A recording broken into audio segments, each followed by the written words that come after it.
Aku adalah mahasiswa psikologi di salah satu universitas di Taman Sari. Sambil kuliah aku mencari uang tambahan dengan berjualan makanan di sekitar kampus. Awalnya hanya modal kecil-kecilan sampai ternyata usahaku itu laku keras. Sekarang aku bisa membuka kedai sendiri yang tidak jauh dari kampusku. Malam itu kedaiku ramai dikunjungi oleh mahasiswa yang mencari hiburan malam. Sampai akhirnya aku harus menutup kedaiku agak larut, sekitar jam 11 malam. Namun karena banyak orang yang berkunjung malam itu, membuatku sedikit lama di kedai untuk mencuci piring di dapur sampai-sampai aku lupa menutup kedai. Dan pintu kedai masih kubiarkan terbuka, kedaiku itu terdiri dari 2 lantai ke bawah, karena posisinya dekat ke sungai maka lantai yang di bawah aku jadikan dapur umum. Dan lantai di atas sebagai restorannya yang menghadap langsung ke Jalan Taman Sari bawah hampir menuju arah Wastu Kencana. Di depan kedaiku terdapat jalan kecil yang dipagari blok tempat orang untuk berjalan. Serta sebuah pohon tinggi besar yang kalau siang membuat kedaiku terlihat sejuk. Namun ternyata itu juga yang menjadi perhatian makhluk lain yang ada di sekitar Jalan Taman Sari. Setelah aku selesai mencuci piring, aku tidak langsung menutup kedai. Aku duduk di mesin kasir dan menghitung pendapatanku hari itu. Sebenarnya aku tidak sendirian dalam mengelola bisnis ini, aku dibantu sahabatku Iwan. Tapi malam itu Iwan terpaksa pulang duluan, karena keluarganya mengadakan syukuran di rumahnya. Akhirnya sisa aku sendiri, dan ketika aku sedang menghitung uang entah kenapa aku merasakan sesuatu yang tidak enak hati. Sesekali aku menatap ke arah jalan besar di depan kedaiku, sudah sangat sepi. Semakin malam aku merasa semakin was-was. Aku bangun dari kursi kasir dan segera membereskan kursi-kursi yang tertata di luar. Tiba-tiba saja aku mendengar suara orang seperti masuk ke dalam kedaiku. Suaranya sangat halus, refleks aku melihat ke sekitar. Tapi tidak ada siapa-siapa, mungkin itu hanya halusinasiku saja. Aku mulai memasukkan meja dan kursi lalu, kejadian aneh itu terulang lagi. Permisi. Sampai terdengar bunyi gaduh dari dalam dapur, yang berada di lantai bawah. Aku segera mendekati tangga menuju bawah, aku intip tapi tidak ada yang berubah sampai, Mas, permisi. Masih buka? Seorang perempuan muda berdiri di depanku, perempuan itu cukup cantik. Berpakaian putih pendek seperti baju tidur, aku melihatnya dan melemparkan senyum. Aku bilang kalau sebenarnya kedai ini akan tutup tapi karena kasihan padanya, mungkin dia lapar. Aku pun mempersilahkan dia duduk, aku membawakan menu makan untuknya tapi belum sampai menu itu ke tangannya. Wanita itu langsung menolaknya, tanpa basa-basi dan hanya menggerakkan tangan. Aku pun bertanya lagi apa yang akan dia pesan dan wanita itu hanya menjawab, nasi. Aku pun terheran, mau pesan nasi aja. Kembali wanita itu tidak menjawab, sekarang malah terlihat semakin menunduk seakan tidak mau memperlihatkan wajahnya kepadaku. Lantas aku bertanya, mau pesan nasinya sama apa? Wanita itu mengangguk sangat pelan dan menjawab, apa aja? Aku mengerutkan kening, dan menuju ke dapur untuk mempersiapkan pesanannya. Jam segini, ada perempuan pesan nasi aja, ujarku dalam hati. Aku pikir itu hanya orang gila, tapi aku perlu untuk membuktikannya. Setelah beberapa menit, hidangan makanan pun selesai lalu kembali ke atas dan melihat perempuan itu masih terduduk di sana. Aku pun memberikannya kepada perempuan itu, sepiring nasi dan juga telur.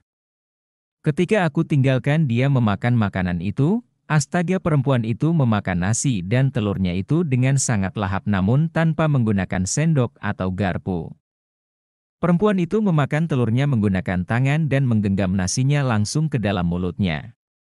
Aku duduk di meja kasir sambil memperhatikan perempuan itu, tidak lama makanan pun habis. Kemudian dia berdiri, langsung melangkah keluar. Aku spontan berdiri, maksudku dia belum bayar makanan yang dia pesan dan aku coba menghentikannya. Neng, maaf belum bayar nasi sama telurnya, ucapku, namun perempuan itu seakan tidak mendengarku. Dia berjalan tenang mengarah keluar lalu dia melihat kiri dan kanan jalan. "Yah pergi dah tuh perempuan, bisa rugi kalau seperti ini," sambil berucap kesal. Lalu aku pun membiarkan dia pergi, dan segera membereskan piring bekas makan perempuan itu lalu menutup kedai. Sesekali aku melirik, perempuan itu masih berdiri di depan kedai. Aku segera menutup kedaiku dan membiarkan sebuah celah kecil agar aku bisa mengintip dari sela-sela rolling door itu karena aku penasaran siapa perempuan itu. Ketika aku mengintip, perempuan itu masih berdiri dan perlahan dia mulai bergerak menuju sebuah pohon di depannya. Tangannya memegang kulit pohon itu dan mulai merabanya, dan kali ini perempuan itu mulai memeluk pohon yang cukup besar itu.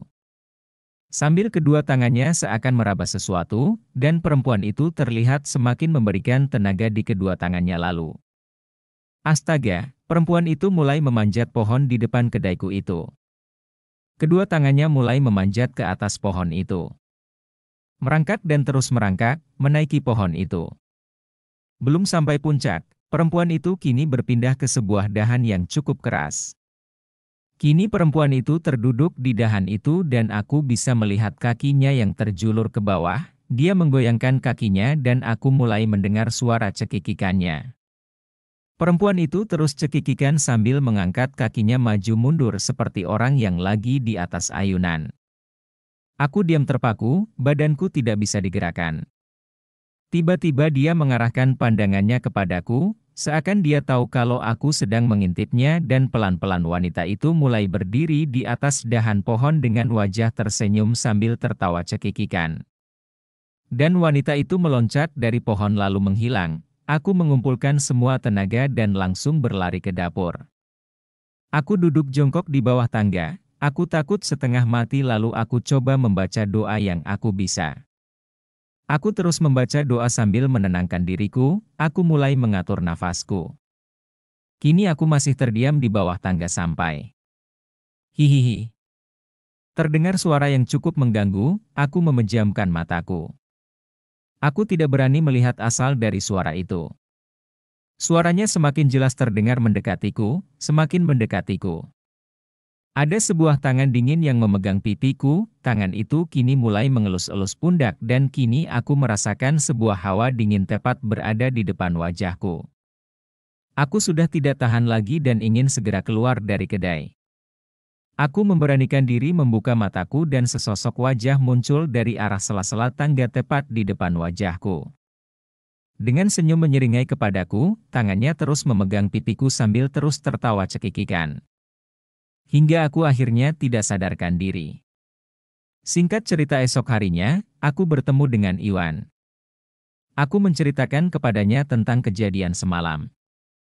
Iwan hanya tersenyum dan berkata, bahwa dia juga pernah melihatnya dan konon menurut Iwan, perempuan itu adalah penunggu yang berada di depan kampus. Aku tidak bisa menjawab apa-apa dan Iwan bilang, perempuan itu sering mengunjungi dia ketika jaga sendiri. Mungkin karena itu, beberapa warung jajanan di jalan ini tidak pernah buka sampai larut malam karena perempuan itu sering muncul dan perempuan itu bukanlah manusia melainkan sosok makhluk halus penunggu taman depan kampus itu.